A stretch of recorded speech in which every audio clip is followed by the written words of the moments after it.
आदाब, मैं हूं अरीबा खान और आप देख रहे हैं मैं मीडिया। साल 1920 के आसपास की कोई तारीख रही होगी। तब रामकृष्ण डालमिया युवा थे और बड़ा कारोबारी बनने का सपना पाले हुए थे, लेकिन तमाम कोशिशों के बावजूद उन्हें बड़ा ब्रेक नहीं मिल पा रहा था। कहते हैं कि जब तमाम कोशिशें नाकाम हो जाती हैं तो लोग अक्सर किस्मत पर भरोसा करने लगते हैं। रामकृष्ण डालमिया को भी लगा कि क्यों ना एक बार अपने हाथ की रेखाएं किसी बाबा से दिखा लें। वे पहुंच गए राजस्थान के फतेहपुर।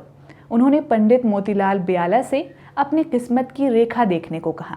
उनका हाथ देख पंडित ने कहा कि अगले 1.5 महीने में तेरी किस्मत का ताला खुलेगा और तू 1 लाख रुपए कमा लेगा। उन दिनों वे चांदी में पैसा लगाया करते थे। चांदी की एक डील उन्होंने की थी जो कैंसिल होने वाली थी। संयोग से वे डील कैंसिल तो नहीं हुई, उल्टा उन्हें उससे 1.5 लाख रुपए की कमाई हो गई। और उस समय 1.5 लाख रुपए की कमाई अब के 2.5 करोड़ रुपए के बराबर थी। तब किसे पता था कि फतेहपुर के पंडित की वह भविष्यवाणी 1250 किलोमीटर दूर बिहार के शाहाबाद अब रोहतास की किस्मत के ताले भी खोल देगी। डालमिया के पास जब पैसा आने लगा तो उन्होंने अपना बिजनेस फैलाना शुरू कर दिया। कलकत्ता से वे बिहार आ गए और पटना के बिहटा में साल 1932 में शुगर मिल स्थापित की और कंपनी का नाम दिया south Bihar sugar mills limited. उस वक्त वह देश की सबसे बड़ी चीनी मिल हुआ करती थी। साल 1932-33 के आसपास ही उनकी नज़र शाहाबाद में सोन नदी के किनारे बसे आधा दर्जन गांवों पर पड़ी। गांवों के आसपास ही पहाड़ियां थीं जहां लाइमस्टोन समेत अन्य खनिज पदार्थ थे। औद्योगिक कचरे को ठिकाने लगाने के लिए सोन नदी थी। फैक्ट्रियों तक कच्चा माल लाने और तैयार माल अन्यत्र भेजने के लिए हाईवे व रेलवे की कनेक्टिविटी थी। अंततः उन्होंने इन गांवों की जमीन ले ली और रोहतास इंडस्ट्रीज लिमिटेड नाम से एक कंपनी बनाई। इसी कंपनी के अधीन उन्होंने एक के बाद एक 2 दर्जन औद्योगिक इकाइयां स्थापित की। स्कूल, कॉलेज, निजी एयरपोर्ट, रेलवे लाइन बनाए। अपना खुद का पावर हाउस तक बनाया जहां से फैक्ट्रियों और स्टाफ क्वार्टरों में बिजली की सप्लाई हुआ करती थी। थोड़े दिनों में ही इन गांवों का अपना कोई स्वतंत्र अस्तित्व नहीं रहा। चूंकि रोहतास इंडस्ट्रीज लिमिटेड डालमिया समूह की थी तो ये औद्योगिक क्षेत्र डालमिया नगर नाम से मशहूर हो गया। लगभग 3800 एकड़ में फैला डालमिया नगर औद्योगिक टाउनशिप अपने दौर में देश का इतना बड़ा टाउनशिप था जिसे देखकर दूसरे राज्यों के लोगों को रस हुआ करता था। टिंकू सिंह चंद्रवंशी डालमिया नगर में पान की एक टपरी चलाते हैं। उनके दादा रामकृष्ण डालमिया की गाड़ी चलाया करते थे। वे कहते हैं कि मेरे दादाजी डालमिया की गाड़ी चलाते थे, लेकिन शाम को वे घर लौट जाते थे। एक दिन उन्होंने रोज़ घर से आने जाने की परेशानी बताई तो 1 महीने के भीतर डालमिया ने उन्हें 8 कमरे का एक मकान बनाकर दे दिया। 5 दशकों तक डालमिया नगर औद्योगिक क्षेत्र खूब फला फूला, लेकिन फिर धीरे धीरे ये उजड़ने लगा। इन दिनों ये फिर से एक बार सुर्खियों में है क्योंकि अदालत ने यहाँ के स्टाफ क्वार्टर्स में रहने वाले फैक्ट्रियों के पूर्व कर्मचारियों को क्वार्टर्स खाली करने का आदेश दिया है। इन क्वार्टर्स को खाली कराकर जमीन की कीमत तय होगी और अदालत की देखरेख में जमीन की नीलामी कर दी जाएगी। गुमनाम गांवों के डालमिया नगर के रूप में देश के औद्योगिक मानचित्र के शीर्ष पर पहुंचने से लेकर इसके उजड़ने तक की कहानी में कई नाटकीय मोड़ हैं। खुद रामकृष्ण डालमिया की कहानी भी किसी परी कथा से कम नहीं है। रामकृष्ण डालमिया का जन्म 7 अप्रैल 1893 में राजस्थान के एक छोटे से गांव में हुआ। उन दिनों कलकत्ता देश की औद्योगिक राजधानी हुआ करती थी। हर राज्य के लोगों के लिए रोजगार का अल्टीमेट डेस्टिनेशन कलकत्ता हुआ करता था। राजस्थान के बहुत सारे व्यापारी उत्तर कलकत्ता में अपना धंधा चला रहे थे। डालमिया जब 18 साल के हुए तो उनके पिता की मौत हो गई और परिवार की जिम्मेदारी उनके नाजुक कंधों पर आ गई। रामकृष्ण भी अन्य राजस्थानियों की तरह कलकत्ता आ गए और उत्तर कलकत्ता के एक छोटे से कमरे में किराए पर रहने लगे। रामकृष्ण के दूर के चाचा मोतीलाल झुंझुनवाला यहाँ चांदी का व्यापार करते थे तो उन्होंने डालमिया को अपने यहाँ नौकरी दे दी। डालमिया का मुख्य काम कारोबार का बही खाता संभालना और लंदन में काम कर रहे चांदी कारोबार के एजेंट के टेलीग्राम का मैसेज झुंझुनवाला तक पहुँचाना था। चांदी के कारोबारी के यहाँ काम करने वाला आदमी चांदी का व्यापार नहीं सीखेगा तो भला क्या सीखेगा। सो डालमिया भी ये व्यापार समझने लगे। कभी कभार चांदी में पैसा लगाते, कभी थोड़ी कमाई होती तो कभी नुकसान भी हो जाता। फिर एक रोज राजस्थान के एक पंडित ने उनके भाग्य के खुलने की भविष्यवाणी कर दी। इस भविष्यवाणी के बाद ही चांदी की एक डील में उन्हें 1.5 लाख का फायदा हो गया और उसके बाद जो हुआ वो इतिहास है। डालमिया अगले 10-12 साल में बड़े कारोबारी बन चुके थे और डॉक्टर राजेंद्र प्रसाद, नेताजी सुभाष चंद्र बोस, मोहम्मद अली जिन्ना जैसे नेताओं के साथ उनकी नज़दीकी हो चुकी थी। इसी नज़दीकी के चलते साल 1938 में उन्होंने सुभाष चंद्र बोस से डालमिया नगर की सीमेंट फैक्ट्री और साल 1939 में डॉक्टर राजेंद्र प्रसाद से पेपर फैक्ट्री का उद्घाटन कराया था।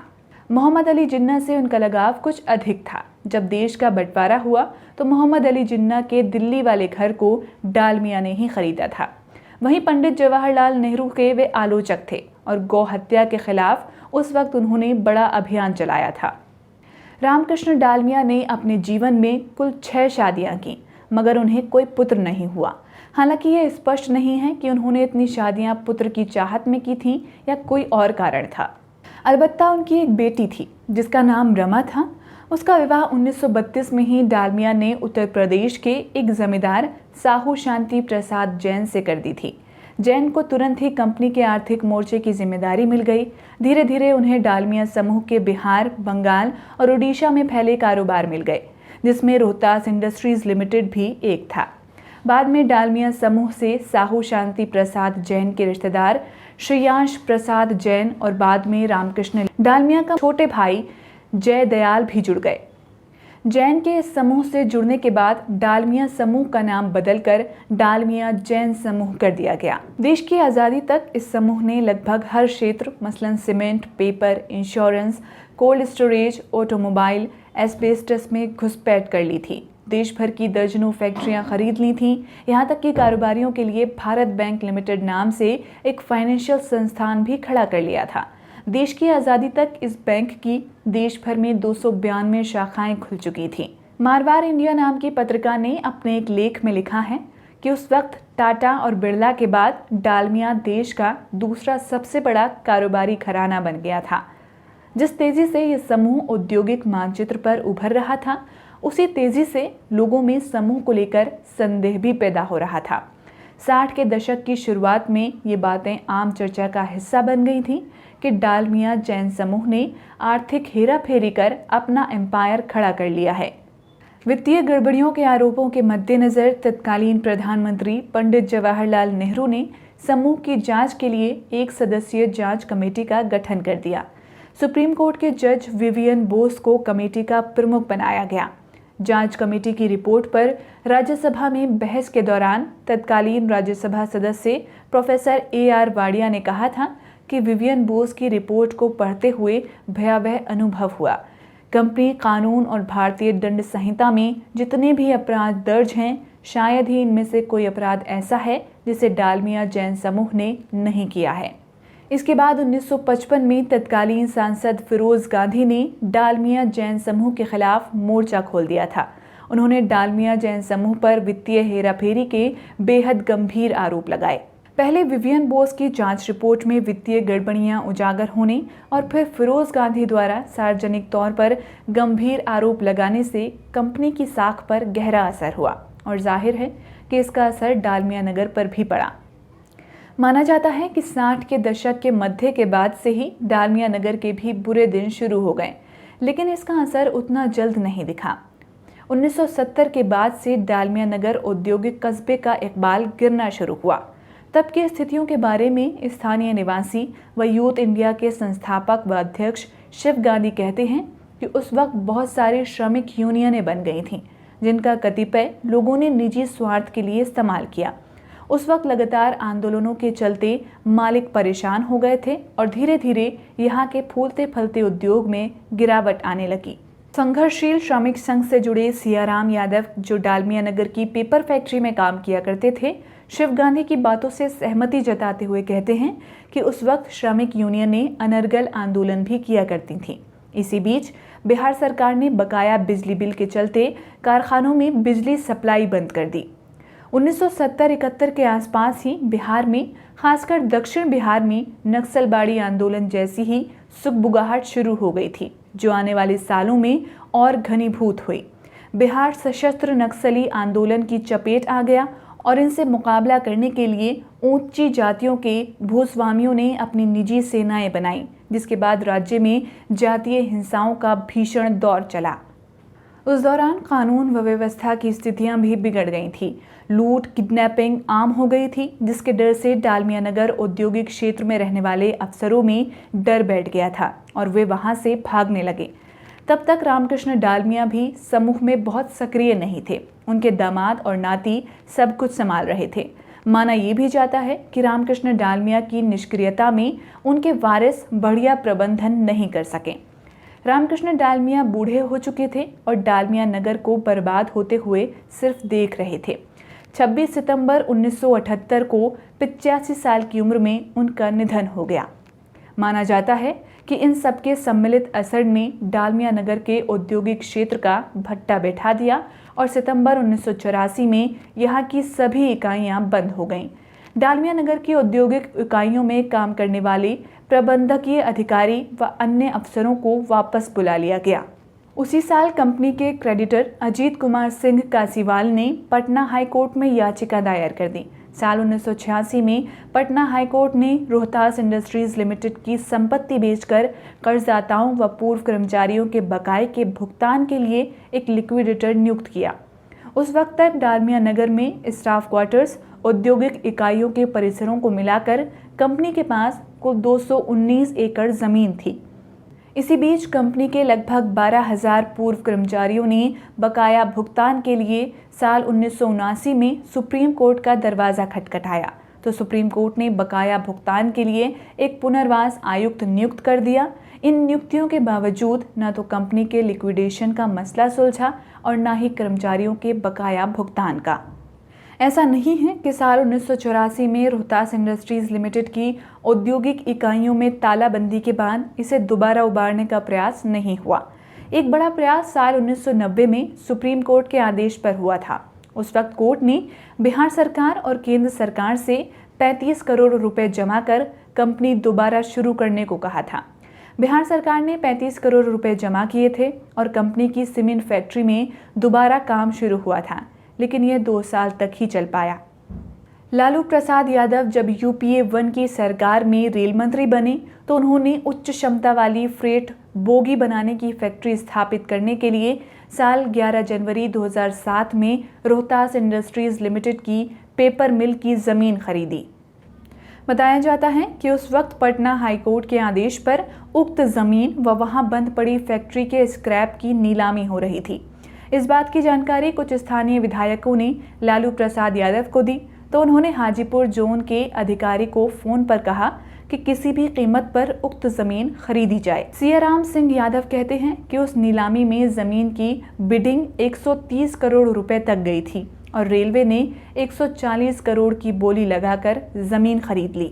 हालांकि रेलवे की ये खरीद भी विवादों में रही। उक्त जमीन को ऊंची कीमत पर खरीदने के रेलवे बोर्ड के औचित्य पर गंभीर सवाल उठे। कैग ने अपनी रिपोर्ट में कहा था कि रेलवे बोर्ड ने जमीन अधिग्रहण करने का फैसला बिना किसी पूर्व योजना के ले लिया था, जो भारतीय रेलवे फाइनेंस कोड के खिलाफ है। कैग ने अपनी रिपोर्ट में ये भी कहा था कि रेलवे ने इस अधिग्रहण के लिए पहले से फंड की मंजूरी नहीं दी थी। इधर लालू प्रसाद यादव ने अधिग्रहित जमीन पर बोगी बनाने वाली फैक्ट्री स्थापित करने के लिए 22 नवंबर 2008 को आधारशिला भी रखी थी, लेकिन वे फैक्ट्री बन नहीं सकी। साल 2009 में दूसरी बार यूपीए की सरकार बनी तो लालू प्रसाद यादव को रेल मंत्री नहीं बनाया गया और फिर ये प्रोजेक्ट अनिश्चित काल के लिए ठंडे बस्ते में चला गया। पेपर मिल की आधी ढह चुकी दीवार पर यह संपत्ति भारतीय रेलवे की है लिख दिया गया है, ताकि कोई कब्जा न जमा ले। निकट भविष्य में इस भूखंड पर रेलवे की तरफ से कोई फैक्ट्री लगेगी भी या नहीं, पता नहीं है। आज की इस वीडियो में इतना ही। देखते रहिए मैं मीडिया।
डालमिया